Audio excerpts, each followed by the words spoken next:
மதுரை மாவட்டம் சத்திரப்பட்டி முன்னாள் ஊராட்சி மன்றத்துடைய தலைவர் ஜெயபாலகிருஷ்ணன் அந்த மாட்டை ஓட்டி வந்த சார்பில் கொட்ட திரு சதீஷ்குமார் நினைவாக PRS ராஜா அவர்கள் முன்னாள் ஊராட்சி மன்ற தலைவர் ஜெயபாலகிருஷ்ணன் அவருடைய மாட்டிற்கு முதல் பரிசு, வெற்றி கோப்பை, கொடி பரிசு முன்னாள் ஊராட்சி மன்றத்துடைய தலைவர் அன்பையன் பூஸ் அவர்கள் வழங்கி சின்னாம்பூர் அவர்கள் வழங்கி சிறப்பிக்கிறார்கள்.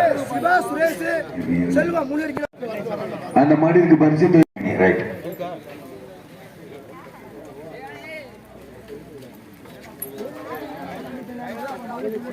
அந்த மாட்டிற்கு பரிசுகளை வழங்கி சிறப்பிப்பவர் கனாரோட தொத்தன் திரு தோ சுரேஷ் BSc திரு தோ ராஜா வழங்கி சிறப்பிக்கிறார்கள். மேலும் வெற்றி கோப்பை வழங்கி சிறப்பிக்கக்கூடியது வெற்றி கோப்பை திரு சதீஷ்குமார் அவர்கள் நினைவாக திரு PRS அந்த மாட்டை ஓட்டி வந்து சந்தோஷ். அப்படியே இருங்க ஒரு நிமிஷம். அப்படியே வெற்றி